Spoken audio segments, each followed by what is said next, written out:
ବାସୁଦେବ ପାତ୍ର କଟକ ସହରରେ ଚର୍ଚ୍ଚାରେ ରହିଛନ୍ତି। ସେ ଟ୍ରି ମ୍ୟାନ୍ ଭାବେ ପରିଚିତ।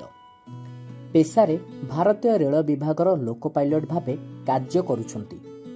ଦୀର୍ଘ 10 ବର୍ଷ ହେବ ସେ ଗଛ ଲଗାଉଛନ୍ତି। ସେ 1 ଲକ୍ଷରୁ ଅଧିକ ଗଛ ଲଗାଇବା ସହିତ ଜଙ୍ଗଲ ସୃଷ୍ଟି କରିଛନ୍ତି। ଜଳବାୟୁ ପରିବର୍ତ୍ତନ ଯୋଗୁଁ ସେ ଗଛ ଲଗାଇବା କାର୍ଯ୍ୟ ଆରମ୍ଭ କରିଥିଲେ।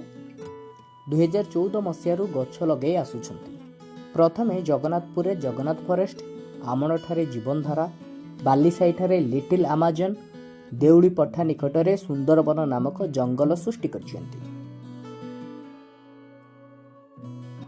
ଜଳବାୟୁର ଦ୍ରୁତ ପରିବର୍ତ୍ତନ ପାଇଁ ଆମେ ସମସ୍ତେ ଚିନ୍ତିତ। ସେଥିପାଇଁ ଆମେ ବୃକ୍ଷରୋପଣ କରି ଆସୁଛୁ। ଆମେ ଯେଉଁ ଲକ୍ଷ୍ୟ ରଖିଛୁ ବିଶ୍ୱକୁ ସବୁଜମୟ କରିବା ଏବଂ ପ୍ରତିବର୍ଷ ଲକ୍ଷ ଲକ୍ଷ ବୃକ୍ଷ ରୋପଣ କରି ଆସୁଛୁ ଏବଂ ତାର ସଠିକ୍ ଯତ୍ନ ନେଉଛୁ। ବର୍ତ୍ତମାନ ସୁଦ୍ଧା ମୁଁ ଏବଂ ମୋର ଟିମ୍ ଯେଉଁମାନଙ୍କୁ ନେଇକି ଆମେ ଏତେ ବୃକ୍ଷ ଲଗେଇଛୁ, ବର୍ତ୍ତମାନ ସୁଦ୍ଧା 5 ଲକ୍ଷରୁ ଉର୍ଦ୍ଧ୍ୱ ବୃକ୍ଷ ଲଗାଇ ସାରିଲୁଣି।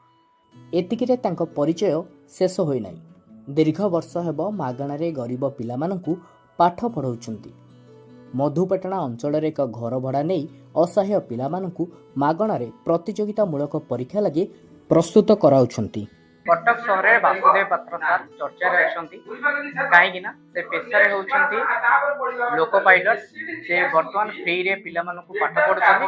ଯେଉଁଠି ସେ ପିଲାମାନଙ୍କୁ ପାଠ ପଢ଼ୁଛନ୍ତି ସେଠି 20ରୁ 25 ଜଣ ପିଲା ମାଗଣାରେ ପାଠ ପଢ଼ୁଛନ୍ତି। ଆଉ ତାଙ୍କ ଇନଷ୍ଟିଟ୍ୟୁଟରୁ ପାଖାପାଖି 10ରୁ 15 ଜଣ ପିଲା ଭାରତୀୟ ସେବାରେ ଆଉ ଆମର ଓଡ଼ିଶା ସରକାରଙ୍କ ବିଭାଗରେ ମଧ୍ୟ ବିଭିନ୍ନ ବିଭାଗରେ ଚାକିରି ପାଇଛନ୍ତି।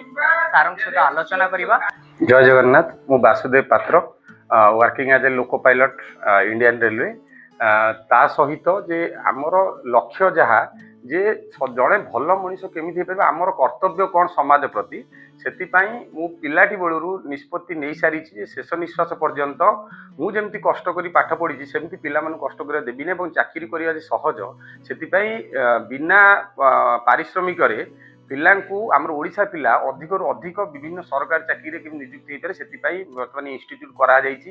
ଇନଷ୍ଟିଚ୍ୟୁଟ୍ରେ ଆପଣ ଦେଖିପାରୁଥିବେ ପଢ଼ାଯାଉଛି। ବର୍ତ୍ତମାନ ଯେଉଁ ପିଲାମାନଙ୍କୁ ଆପଣ ଫ୍ରିରେ ପାଠ ପଢ଼ୁଛନ୍ତି ତାର ମେନ୍ ଉଦ୍ଦେଶ୍ୟଟି କ'ଣ ରହୁଛି? ଦେଖନ୍ତୁ, ବହୁତ ଇନଷ୍ଟିଚ୍ୟୁସନ୍ ଓଡ଼ିଶାରେ ଏବେ ବି ଅଛି, ସେଠି ମଧ୍ୟ ପାଠ ପଢ଼ାଉଛି। ଏମିତି ଆମେ କହିପାରିବାନି ସେଠି ମଧ୍ୟ ପାଠ ପଢ଼ାଯାଉନି, ସେଠି ମଧ୍ୟ ପାଠ ପଢ଼ାଯାଉଛି।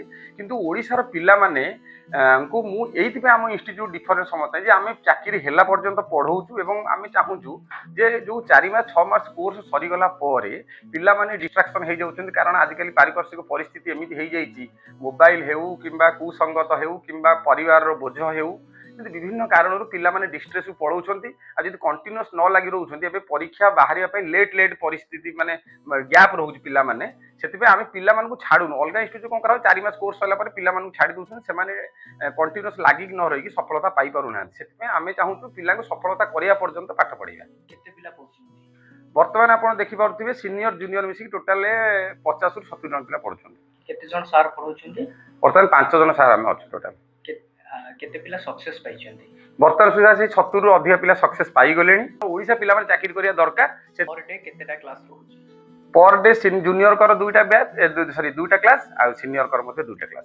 reacts with metal, it displaces the less reactive element from this acid and creates hydrogen gas, and then